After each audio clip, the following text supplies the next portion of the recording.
Hello, my dear students. Welcome to Digital Ventures, India's first personalized online learning platform for self learners.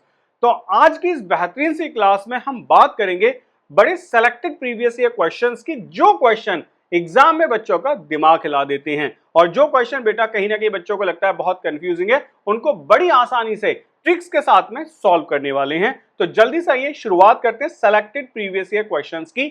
यह है आपका digital venture, जहां आपको मिलता है AI study planner with personalised road map of your success. साथ के साथ आपको मिलते हैं स्ट्रक्चर्ड वीडियो कोर्सेज, जहां आपको वीडियो कोर्सेज मिलते हैं, डिटेल्ड प्रैक्टिस क्वेश्चंस मिल जाते हैं, हैंड रिटन नोट्स मिलेंगे, टेस्ट मॉड्यूल होगा और टारगेट ट्रैकिंग आपको मिल जाती है। फुल मॉक टेस्ट की यदि मैं बात करूं तो 30 प्लस फुल मॉक टेस्ट है, 3400 प्लस क्वालिटी क्वेश्चंस आपके लिए, सब्जेक्ट वाइज टेस्ट है और डिटेल्ड परफॉर्मेंस रिपोर्ट आपको मिलेगा। ये आपके लिए नंबर है जहां पर आप कभी भी कांटेक्ट कर सकते हैं। Handwritten notes by toppers, बच्चे पीडीएफ्स का टाइम गया, you will get the handwritten notes written by the toppers, जिसमें आपको सीडीएस के मिलेंगे, ओटीए के मिलेंगे, पर्टिकुलर सब्जेक्ट इंग्लिश, जीएस और मैथ्स के भी आप ले सकते हैं। कुछ चीजें आपके लिए पूरी तरीके से फ्री हैं, जैसे प्रीवियस ईयर क्वेश्चंस हैं, डेली क्विजेज और पीडीएफ्स हैं, करंट अफेयर्स और न्यूज अपडेट है, वीकली मंथली एमसीक्यूज हैं और डिटेल्ड परफॉर्मेंस रिपोर्ट। और ये सारी चीजें शुरू होती हैं सिर्फ 99 रुपीज से। तो चलिए करते हैं शुरू पार्ट्स ऑफ स्पीच। एक एक क्वेश्चन को समझते हैं। देखिए ये है वो क्वेश्चन।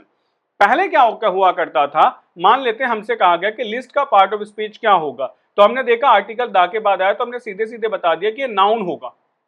ठीक है, एक सेंटेंस में एक ही वर्ड की पार्ट ऑफ स्पीच पूछ ली जाती थी। अब ये कह रहे हैं ये लिस्ट 1 है और ये लिस्ट 2 है। ठीक है, लिस्ट 1 है, लिस्ट 2 है। अब आपको मिलाना है कि इसमें क्या क्या पार्ट्स ऑफ स्पीच होंगे, तो चलो मिलाते हैं। हमसे कहा गया नाउन है, वर्ब है, प्रेजेंट पार्टिसिपल और एडजेक्टिव है। तो सब जो लोग जानते हैं कि जो प्रेजेंट पार्टिसिपल होता है वो वर्ब प्लस आईएनजी के साथ लिखा जाता है। ठीक है, कहने के लिए तो ये भी वर्ब ही होती है, लेकिन प्रेजेंट पार्टिसिपल को लिखा जाता है वर्ब प्लस आईएनजी के साथ में। तो प्रेजेंट पार्टिसिपल पूछा जा रहा है सी में। ठीक है, तो और आईएनजी फॉर्म का है 4th में, तो सी का जो आंसर होगा वो 4 होगा। अब सी का आंसर 4 का है, सी का आंसर 4 यहां है और सी का आंसर 4 यहां है। बिल्कुल क्लियर है, दो जगह सी का आंसर 4 है, यानी कि मैं ये कह सकता हूं भाई इन दोनों को एलिमिनेट कर देते हैं, बात खत्म।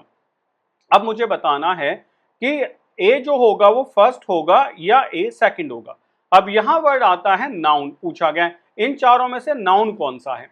नाउन पता लगाने का तरीका क्या है, कुछ सफिक्स होते हैं, जैसे हम कहते हैं TION, या फिर हम कहते हैं SHIP शिप, हम कहते हैं MENT मेंट, हम कहते हैं NESS नेस, हम कहते हैं HOOD हुड और हम लिख देते हैं लाइक ITY। ठीक है, ये सारे कुछ सफिक्स होते हैं। ये सफिक्स आप जब भी देखेंगे ये हमेशा नाउन के बाद लिखे जाते हैं, क्योंकि नाउन सफिक्स ही होते हैं। तो मैं देख सकता हूं TION इंटेंशन यहां लिखा गया है, तो मैं अब ये कह सकता हूं कि जो ए होगा उसका आंसर 2 होगा। तो ए का आंसर 2 यहां है, ए का आंसर 2 यहां है और हम पहले बता चुके हैं कि सी का आंसर 4 होगा, तो करेक्ट आंसर आपका सी वाला होगा। अब आप चाहो तो मिला लेते हैं। नाउन इंटेंशन होगा, ठीक है। सेकंड क्या है, वर्ब, वर्ब क्या होगा, वर्ब इंटेंड होगा, इंटेंड इंटेंडेड होगा, present participle of verb intending होगा और एडजेक्टिव आपका इंटेंशनल होगा। अच्छा, इसमें कंफ्यूजन क्या हुआ होगा, क्योंकि हम सबको ये पता है कि वर्ब प्लस आईएनजी जो होता है, जिसको हम प्रेजेंट पार्टिसिपल कहते हैं, ये एडजेक्टिव का भी काम कर देता है। तो ऐसा हो सकता है कि बच्चों ने जल्दीबाजी में क्या देखा होगा, डी एडजेक्टिव पूछ रहा है, आईएनजी फॉर्म एडजेक्टिव का काम करते हो, तो डी का आंसर 4 होगा। लेकिन अच्छी बात है कि ऑप्शन में है नहीं, है ना, अच्छी बात है कि ऑप्शन में नहीं है, तो एग्जामिनर भी नहीं चाहता कि आपको कंफ्यूज किया जाए। चलिए बढ़ते हैं। तो ऐसे ही शानदार क्वेश्चन सीखेंगे और समझेंगे कि कितना भी आपको कंफ्यूज किया जाए आप इनको आसानी से ब्रेक कर सकते हो। बहुत मुश्किल ये सब कुछ नहीं है। चलिए बात करते हैं, आ जाइए।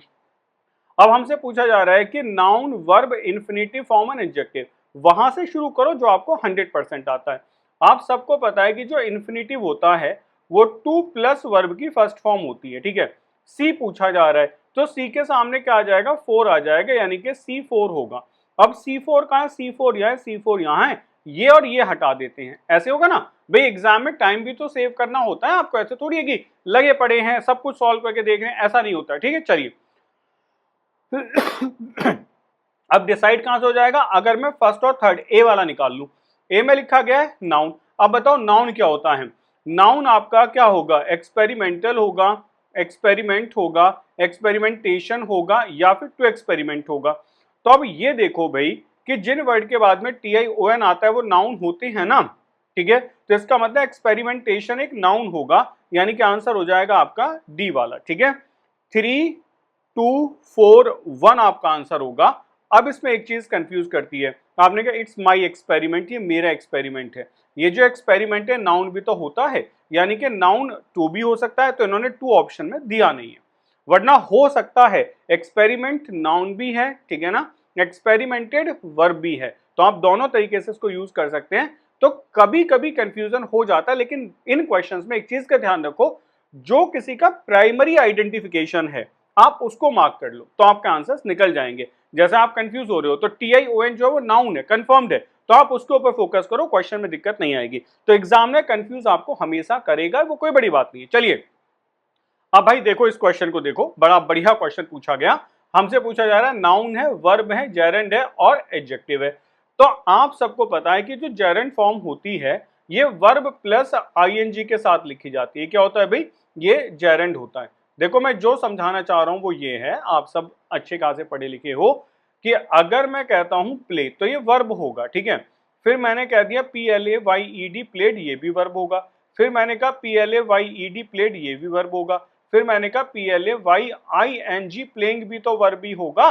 लेकिन ये जो प्लेइंग है दो काम करता है, वर्ब प्लस ING जेरेंड का भी काम करता है और प्रेजेंट पार्टिसिपल का भी। तो अगर मैं ये कहूं कि इसमें वर्ब कोई और भी हो सकती है, तो देखो वर्ब, जैसे वर्ब पूछ लिया, वर्ब दो हो सकती हैं। जैसे आपने कहा डिस्क्रिमिनेट, ये वर्ब हो सकती है, ठीक है, और ये जो है डिस्क्रिमिनेटिंग ING फॉर्म हो सकती है। लेकिन जेरेंड तो कंफर्म है ना, फोर्थ वाला होगा, तो सी का आंसर फोर्थ है, सी का आंसर फोर्थ है। तो सी का आंसर निकाल लो, या तो ए वाला आंसर होगा या फिर सी वाला आंसर होगा। क्लियर है, या तो ए वाला आंसर होगा या फिर सी वाला होगा। तो मैं कह रहा हूं ये एलिमिनेट कर दो पहले आप, ठीक है, इतना तो हट गया। अब ये बताओ शुरुआत कहां से होगी, 1 से शुरुआत होगी या 2 से शुरुआत होगी, यानी कि नाउन का आंसर क्या है, नाउन पूछ लिया गया। अब डिस्क्रिमिनेटरी होगा, डिस्क्रिमिनेशन होगा, TION नाउन में आता है, तो ये कंफर्म्ड हो गया कि नाउन जो होगा वो सेकंड वाला होगा। तो करेक्ट आंसर आपका कौन सा निकलेगा, सी वाला निकलेगा। बताइए तरीका समझ आया, ठीक है। अब देखो आग बाकी मिला लो, सेकंड पूछ लिया गया वर्ब क्या है, तो वर्ब आपकी डिस्क्रिमिनेट है, जेरेंड आप मिला चुके हो, एडजेक्टिव आपका डिस्क्रिमिनेटरी पावर्स होगा, तो आप इसको ऐसे यूज कर सकते हो। तो करेक्ट आंसर आपका कौन सा बनेगा, सेकंड वाला। तो ये सब चीजें सिर्फ बच्चों को कंफ्यूज करने के लिए पूछी जा रही है, कोई घबराने की, परेशान होने की जरूरत नहीं है। अब ये देखो भाई, ऐसा ही बेहतरीन बेहतरीन क्वेश्चंस आपके सामने। हाँ, कंफ्यूजन इसमें ये हो जाएगा कि कभी कभी एक ही वर्ड दो काम भी तो कर सकता है। जैसे मानो प्ले है, अब ये प्ले नाउन भी हो सकता है और प्ले वर्ब भी हो सकता है, तो जल्दबाजी में हम सेलेक्ट करने में कुछ दिक्कतें निकाल सकते हैं, तो तब हो जाता है, बाकी कोई दिक्कत नहीं है। चलिए शुरू करें। हमसे पूछा गया नाउन है भाई, वर्ब है, एडवर्ब है और एडजेक्टिव है। वर्ड दिए गए सपोज है, सपोज्ड है, सपोजिशन और सपोज्डली है। जिन वर्ड्स के बाद ly आता है वो एडवर्ब होते हैं यदि वो नाउन ना हो, तो ठीक है, तो सीधी बात है एडजेक्टिव होगा सपोज्ड और सपोजली क्या हो जाएगा आपका एडवर्ब हो जाएगा। तो एक बात समझ आ गई कि जो सी है इसका आंसर कौन सा होगा, इसका आंसर डी वाला होगा, यानी कि फोर्थ। तो आप आंसर ऐसे सर्कल कर लो कि इन दोनों में से का आंसर होगा, ठीक है। क्वेश्चन नंबर 4 का आंसर समझ आ रहा है कि क्या होगा भाई, कहीं ना कहीं आंसर या तो बी वाला होगा या फिर सी वाला होगा।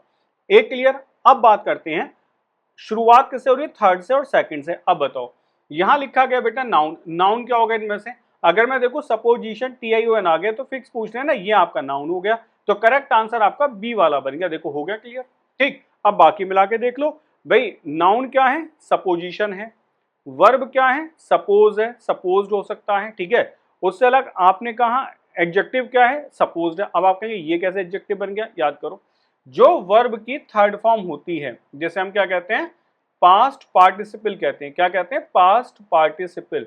ये दो काम करती है, एक तो ये वर्ब का भी काम करती है और साथ के साथ ही एडजेक्टिव का भी काम करती है। तो इन क्वेश्चंस में बच्चों को कंफ्यूजन हुआ होगा कि जी वर्ब क्या है, वर्ब मानो उसने कह दिया वर्ब तो सपोज्ड होती है, यानी कि वो बी का आंसर सेकंड मान लेगा, लेकिन बी का आंसर सेकंड दिया नहीं है। मतलब मुझे ऐसा क्यों लग रहा है कि एग्जामिनर कंफ्यूज करना भी चाह रहा है और कंफ्यूज कर भी नहीं रहा है ऐसा लग रहा है ना आपको भी कि कंफ्यूज करना तो चाह रहा है लेकिन कर नहीं रहा है, ऑप्शंस को बड़ा सेलेक्टेड बनाया गया है। तो अगर मानो बी में कोई भी आंसर सपोज होता तो एक कंफ्यूजन वाली बात थी ना, लेकिन फिर हम उसी रूल पे जाते कि सपोज वर्ब हो सकता है लेकिन वो एडजेक्टिव नहीं हो सकता, सपोज्ड वर्ब हो सकता है लेकिन वो एडजेक्टिव हो सकता है। तो अगर एडजेक्टिव निकलेगा तो सपोज्ड निकल सकता है, सपोज नहीं निकल सकता। ठीक है, फिर हम वहां चले जाएंगे। क्लियर हुआ? चलिए, तो आंसर निकल गया। नेक्स्ट आइए, नेक्स्ट बात करते हैं। अब नेक्स्ट देखिए, फिर एक बहुत बेहतरीन सा बढ़िया सा क्वेश्चन आपके सामने है। Noun, verb, adverb and adjective पहचाने गए हैं। ठीक है, अब आपको बताना क्या होगा। ये क्वेश्चन थोड़ा सा आपके लिए कंफ्यूजिंग हो सकता है, जल्दी से देख के बताओ क्या करेक्ट आंसर होगा। करें, देखो सबसे पहले बात करते हैं, इसमें नाउन ढूंढ के देखो, जस्टिफाई या जूरिडिकल या फिर जस्टिस या जस्ट। ठीक है, तो जस्टिस नाउन हो सकता है। अगर जस्टिस नाउन है तो your justice, my justice, the justice, ऐसे आपने सुना ही होगा। तो हमने कह दिया ये नाउन है, तो इसका मतलब ये होगा, ये एलिमिनेट करो पहले आप। आंसर इन दोनों के अंदर है। देखो थर्ड वाला फिक्स है, और अगर थर्ड वाला फिक्स है तो सेकंड वाला इन्होंने फिक्स कर दिया पहले। सेकंड वाला क्या फिक्स कर दिया कि जो वर्ब है वो कौन सी है, जो वर्ब इन्होंने दी है डी, सॉरी एडजेक्टिव जो दिया है डी वाला, वो कौन सा दिया है, वो इन्होंने दिया सेकंड वाला, यानी कि एडजेक्टिव क्या है, जूरिडिकल है, यानी कि ये फिक्स हो गया। अब बस हमें ये बताना है कि अब एक ढूंढ लो, या तो वर्ब ढूंढ लो या एडवर्ब ढूंढ लो। ठीक है, अब इसमें से वर्ब कौन सी है, यदि मैं बात करूं वर्ब बी की, वर्ब कौन सी है, तो वर्ब कौन सी है आप ये देखो, वर्ब जस्ट है या फिर वर्ब जस्टिफाई है। ठीक है, अब जस्ट जो हो सकता है, he has just finished the work. बेटा याद आ गया, he has just finished the work, अभी अभी काम किया है, खत्म। तो यानी कि ये एडवर्ब हो सकता है। ठीक है, अगर ये एडवर्ब है तो सी का आंसर कौन सा होना चाहिए, सी का आंसर 4 होना चाहिए। तो सी का आंसर फोर्थ वाला किस में है, इसमें है। तो करेक्ट आंसर आपका डी वाला बन जाएगा। और फर्स्ट क्या बन जाएगा, जो फर्स्ट है आपका, यानी कि बी जो है आपका वर्ब, उसका फर्स्ट बनेगा जस्टिफाई। ठीक है, तो वर्ब होगी जस्टिफाइड, जस्टिफाइड होगा, तो आप इसको ऐसे आसानी से ब्रेक कर सकते थे। करेक्ट आंसर डी होगा। चलिए बढ़िया, आगे। तो देखिए एक और बड़ा बेहतरीन क्वेश्चन आपके सामने। कैसे है क्वेश्चन बेहतरीन, लिस्ट 1 लिस्ट 2 मिला के देख लेते हैं। आ जाओ, नाउन पूछा जा रहा है, वर्ब पूछा जा रहा है, एडवर्ब पूछा जा रहा है, एडजेक्टिव पूछा जा रहा है। ठीक है, जरा इन पे ध्यान से देखो क्या क्या हो सकता है। अगर मैं कहूं NES लिखा गया है तो मैं ये बता सकता हूं ये नाउन होगा, और EST किस में लगती है, सुपरलेटिव डिग्री में लगती है, तो ये आपका एडजेक्टिव होगा। दो चीजें मैं आपको यहाँ क्लियर कर रहा हूं। ठीक है, अगर दो बातें आपको देखते ही समझ आ रही है तो पहले इन्हीं दोनों को मिला के देख लो। सबसे पहले ए वाला नाउन है तो ए वाला फोर्थ होगा, यानी कि आंसर इन दोनों में से एक होगा। क्लियर हो गया, इन दोनों में से एक होगा। उसके बाद में जो डी वाला है, इन्होंने पहले फिक्स कर दिया कि डी वाला सेकंड ही होगा। अब डी पे क्या एडजेक्टिव, यानी कि ये फिक्स करें कि एडजेक्टिव ये वाला होगा, तो यानी कि ये दोनों इन्होंने पहले ही फिक्स हमने कर लिए। ठीक है, अब बस मुझे ये बताना है कि जो बी आपका वर्ब दिया गया, वर्ब कौन सा है भाई, या तो वर्ब आपका पहला वाला है। ठीक है, यानी कि वर्ब आपका या तो स्ट्रेट है, या फिर वर्ब आपका क्या है, या फिर वर्ब आपका स्ट्रेटन है, दो में से एक होगा।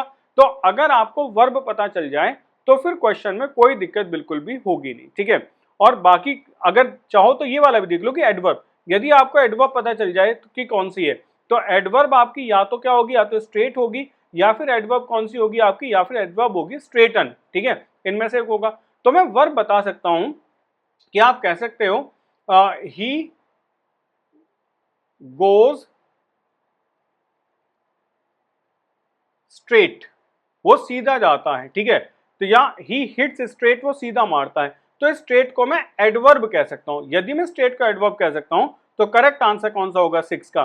करेक्ट आंसर आप लगा लो कि जो आपका एडवर्ब है, यानी कि सी वाला, वो आपका फर्स्ट है। अगर सी वाला आपका फर्स्ट है तो करेक्ट आंसर आपका ये वाला बन जाएगा। ठीक है, सी वाला आपका फर्स्ट है तो करेक्ट आंसर ये बनेगा, यानी कि जो वर्ब है वो कौन सी है, वो स्ट्रेटन होगी, वर्ब आपकी स्ट्रेटन होगी। तो करेक्ट आंसर आपका सी बन जाएगा। ठीक है, नेक्स्ट आइए। नेक्स्ट हम बात करते हैं, नेक्स्ट एक और बहुत बेहतरीन सा क्वेश्चन आपके सामने। फिर ये पूछा जा रहा है कि नाउन क्या है, वर्ब क्या है, जेरेंड क्या और एडजेक्टिव क्या है। अब सबसे पहले आसान चीज निकालो, जेरेंड निकाल लो। जेरेंड क्या होता है, वर्ब प्लस आईएनजी होता है, यानी कि मैं ये कह सकता हूँ सी का आंसर थर्ड होगा। अब सी का आंसर थर्ड होगा तो सी का आंसर थर्ड कहाँ है, सी का आंसर थर्ड यहाँ है, सी का आंसर थर्ड यहाँ है, यानी कि इन दोनों को मैं एलिमिनेट कर रहा हूँ, कर दूं। ठीक है, अब बी इन्होंने फिक्स कर दिया, बी को दोनों को फर्स्ट कर दिया, तो बी को अगर फर्स्ट कर दिया तो मुझे पता चल गया कि जो वर्ब है वो कौन सी है, वो नेग्लेक्ट है, ये भी खत्म हो गया। अब बस आपको ये बताना है भाई इन्होंने कितने कितने फिक्स कर दिए, कि सी फिक्स कर दिया, ए फिक्स कर दिया। अब आप ये देखो जो ए है नाउन, वो क्या हो सकता है। अगर आपने नाउन ब्रेक कर लिए 2 या 4 में से तो आपका क्वेश्चन बदल गया। तो नाउन क्या है, अगर आप देखें नेग्लेक्टफुलनेस, मुझे नेस से पता चलता है कि ये नाउन होता है, एक बात क्लियर है। लेकिन फोर्थ वाला क्या, नेग्लिजेंट, तो नेग्लिजेंट तो बेटा एडजेक्टिव होगा, ठीक है, ये तो वैसे एडजेक्टिव होगा। तो करेक्ट आंसर क्या हो गया कि डी का आंसर हो गया 4 और ए का आंसर हो गया सेकंड। तो करेक्ट आंसर आपका बनेगा बी वाला, करेक्ट आंसर आपका बनेगा बी। आ रहा समझ। तो पहले वहां से शुरू करो जहां से आपको प्रॉब्लम है, आगे बढ़िए। नेक्स्ट क्वेश्चन आपके लिए आता है बहुत बेहतरीन सा, फिर से आपके सामने। नाउन है, वर्ब है, एडवर्ब है, एडजेक्टिव है, फिर से निकाल के दिखाएंगे। अगर मैं कहता हूं एलवाई वाले वर्ड्स एडवर्ब होते हैं, ठीक है, एलवाई वाले 99% वर्ड तो एडवर्ब भी होते हैं ना, एडजेक्टिव भी होते हैं, ऐसा नहीं है, लेकिन वो नाउन से बनते हैं। जैसे आपने कहा सिस्टर आपका नाउन है, तो आपने सिस्टर में प्लस करके एलवाई लगा दिया, तो ये जो बनेगा ना SISTERLY, ये आपका एडजेक्टिव होगा। तो 99% एलवाई वाले वर्ड्स इंग्लिश में एडवर्ब होते हैं और 1% एडजेक्टिव हो सकते हैं, ठीक है। चलिए आगे बढ़े। तो हमने एक चीज देख ली कि हमारा एलवाई वाला वर्ड जो होगा ये एडवर्ब होगा। तो एडवर्ब पूछा गया है, तो मैं कह रहा हूं पूछा गया, तो मैं कह देता हूं सी का आंसर फोर्थ होगा, सॉरी सी का आंसर सेकंड होगा, सी का आंसर सेकंड होगा। क्लियर हो गया। अब सी का आंसर सेकंड देखो कहां का है, यहां भी है और यहां भी है, यानी कि आंसर या तो आपका ए पार्ट में होगा बिल्कुल सीधा सा, या फिर आपका डी पार्ट में होगा। जो आ रहा है उसे ब्रेक करो। ANC आता है, ANC, जिन वर्ड्स के बाद में ANCE आ जाए या ENCE आ जाए, ये सब कुछ आपको पार्ट्स ऑफ स्पीच की बेसिक क्लासेस में पढ़ा दिया जाता है। उस क्लास का लिंक आपको डिस्क्रिप्शन बॉक्स में मिल जाएगा। अगर पार्ट्स ऑफ स्पीच को बिल्कुल बेहतरीन तरीके से बेसिक से एडवांस लेवल पे सीखना है तो लिंक को क्लिक करेंगे और क्लास को ज्वाइन कर लेंगे। तो आपने क्या कहा, फॉरबिडेंस, फॉरबिडेंस मतलब क्या होगा, नाउन होगा। अब नाउन कौन सा है, ए का आंसर थर्ड होगा। ए का आंसर थर्ड का, ए का आंसर देखो थर्ड यहाँ है, ए का आंसर थर्ड यहां नहीं है, ए का आंसर थर्ड शुरू में है लास्ट में नहीं है। तो मैं कह रहा हूं आंसर तो यहीं से बन गया, फिर भी मैं ब्रेक करता हूं आगे। अब पूछा जा रहा है वर्ब, इसमें से वर्ब क्या होगा, वर्ब होगा आपका फॉरबिड, फॉरबिड, फॉरबिडन, यानी कि वर्ब निकाल लिया, ठीक है। इसमें से पूछा जा रहा है एडवर्ब हमने निकाल दिया, एडजेक्टिव क्या होगा, एडजेक्टिव कौन सा होगा। अब आपसे डी पूछा जा रहा है, तो जो फॉरबिडन है, आपने कहा ना फॉरबिडन ट्री, फॉरबिडन फूड, कभी आपने सुना होगा। फॉरबिडन वर्ब की थर्ड फॉर्म एडजेक्टिव का काम करिए, तो डी का आंसर फोर्थ होगा। तो आंसर कौन सा मिलेगा, ए वाला, ठीक है, ए इसका आंसर होगा। तो ये क्वेश्चन एग्जाम में सिर्फ बच्चों को कंफ्यूज करने के लिए पूछा जा रहा है, मतलब और कुछ ना हो, आपका टाइम कंज्यूम हो जाए। क्योंकि भाई लड़ाई तो दो चीजों की है ना, मार्क्स की तो है ही है, लेकिन अगर एग्जामिनेशन हॉल की बात की जाए तो टाइम की एक बहुत बड़ी लड़ाई है कि कौन बच्चा उस लिमिटेड टाइम के अंदर क्वेश्चंस को सॉल्व कर देगा। तो ये क्वेश्चन आप देख रहे हो ना, ये कहीं ना कहीं आपके टाइम को थोड़ा सा कंज्यूम ज्यादा कर रहे हैं, ठीक है। अब आ जाओ बात करते हैं। सबसे पहला पूछा जा रहा है मुझसे, नाउन में ब्रेक करता हूं, हार्डनेस, नेस आ गया, मैं ये कह सकता हूं ये नाउन है। तो ये तो एकदम कंफर्म्ड हो गया कि बी और सी में से आंसर है, ए और डी में से कोई आंसर है नहीं, ठीक है, या तो बी आंसर है या फिर सी आंसर है। अब आगे मिला के देखते हैं। देखो फर्स्ट इन्होंने फिक्स कर दिया, कितना अच्छा है, हमने बस ये वाला फिक्स निकाला, ये इन्होंने फिक्स कर दिया, मतलब इनके हिसाब से जो नाउन है वो तो ए तो हो गया नाउन, और जो डी है वो कौन सा है, डी है इनका हार्डी, हार्डी, ठीक है, ये इन्होंने कर दिया फिक्स की डी क्या होगा, डी फर्स्ट वाला होगा। तो अब मुझे बताना है थर्ड या फोर्थ में, यानी कि मुझे बताओ बी का आंसर वर्ब क्या होगी, वर्ब कौन सी होगी इनमें, हार्डन वर्ब होगी या फिर हार्ड होगी। हार्ड तो नहीं हो सकती, हार्ड जो होता है ये एडजेक्टिव भी होता है और ये एडवर्ब भी होता है, क्लियर है ना भाई। आपने कहा दिस मेटल इज हार्ड, अगर आप ये सेंटेंस लिखें दिस मेटल, ये क्वेश्चन बच्चों को जरूर कंफ्यूज किया होगा, दिस मेटल इज हार्ड, अगर आप इसको कहते हैं हार्ड, ठीक है, तो हार्ड क्या है यहाँ पे इस सेंटेंस में, एडजेक्टिव है। और अगर आप ये कहते हैं कि ही वर्क्स हार्ड, अगर आप कहते हैं ही वर्क्स हार्ड, अगर आप ये सेंटेंस लिखते हैं तो यहाँ जो हार्ड होगा वो एडवर्ब का काम करेगा। तो इसका मतलब भी हार्ड तो एडजेक्टिव का एडवर्ब है। तो अगर कंफ्यूजन है तो इस बात को लेके कि इसको हम क्या माने, भाई सी का जो आंसर है, जो फोर्थ वाला है, वो सी का भी आंसर हो सकता है, डी का भी आंसर हो सकता है, यानी कि सी का आंसर भी फोर्थ हो सकता है और डी का आंसर भी फोर्थ हो सकता है। तो डी में इन्होंने फोर्थ दिया नहीं है, देखो आपको बचाने के लिए उन्होंने डी में कहीं भी फोर्थ नहीं दिया, इसका मतलब डी में फोर्थ नहीं दिया है, ये इसको एडजेक्टिव मान ही नहीं रहे हैं, ठीक है, डी में फोर्थ नहीं है, इसका मतलब ये एडजेक्टिव इसको मान नहीं रहे। तो एडजेक्टिव क्या बचा आपका, ये बचा हार्ड, ठीक है, तो एडजेक्टिव आपका हार्ड बचा, तो डी का आंसर क्या हो गया, डी का आंसर हो गया आपका फर्स्ट वाला, क्लियर है। और आपका ये जो बचा क्या कहते हैं एडवर्ब जो बचा उसको आपने हार्ड कर दिया, फोर्थ हो गया। तो सी का आंसर आपका फोर्थ वाला हो गया, क्लियर है। तो करेक्ट आंसर क्या निकल के आ गया?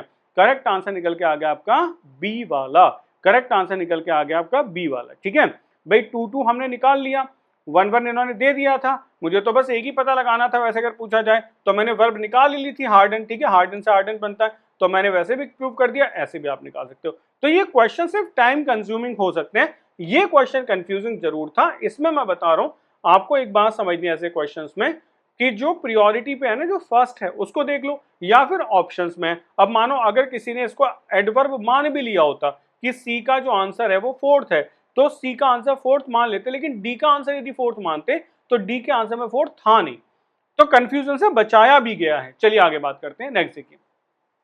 अब वर्ड है बेटा, नाउन है, वर्ब है, एडजेक्टिव है, एडवर्ब है, ये सब पूछे गए हैं। तो एक वर्ड ऐसा ढूंढो जो आपको पता है। अब एनईएस नाउन होता है, यानी कि ए का जो आंसर है वो थर्ड वाला होगा। अब मुझे पता चल गया कि इन दोनों में से आंसर है, ये दोनों हटाओ पहले भाई, आंसर पता चल गया, या तो आंसर कौन सा होगा, या तो आंसर बी वाला होगा या फिर सी वाला होगा, क्लियर है। अब ये बी और सी तो आंसर हो गया, इसके बाद आते हैं आगे बात कर लेते हैं। अब बी में पूछा जा रहा है वर्ब बताओ, वर्ब कौन सी होगी। अब वर्ब के दो ऑप्शन है, फोर्थ एंड वर्ब होगी फास्ट होगी या फास्टेस्ट होगी। अभी जो फास्टेस्ट है भाई ये फासन होगी या फिर फास्ट होगी। अभी जो फासन है ये वर्ब हो सकती है, फास्ट जो होगा ये एडजेक्टिव का एडवर्ब होगा। आपने कहा दिस कलर इज फास्ट तो कलर एडजेक्टिव है, और आपने कहा ही रन्स फास्ट तो एडवर्ब हो जाएगा।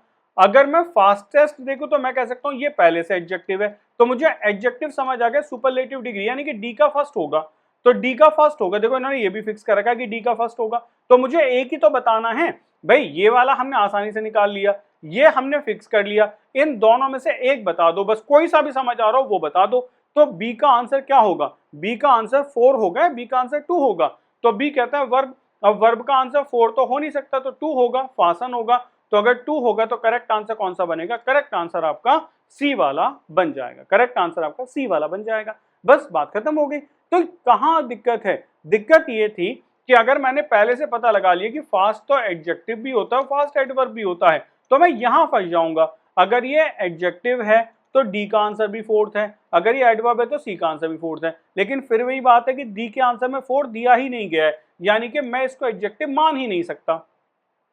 समझ गए? अगर डी के आंसर में 4 होता तो कंफ्यूजन और बढ़ जाता, लेकिन डी के आंसर में देखो 4 है ही नहीं। इसका मतलब ये बचाया गया है कि आप इसको एडजेक्टिव मान ही नहीं सकते हो, मानोगे भी तो ऑप्शन बनेगा नहीं, तो इसका मतलब आपको इसको ना चाहते हुए एडवर्ब मानना पड़ेगा।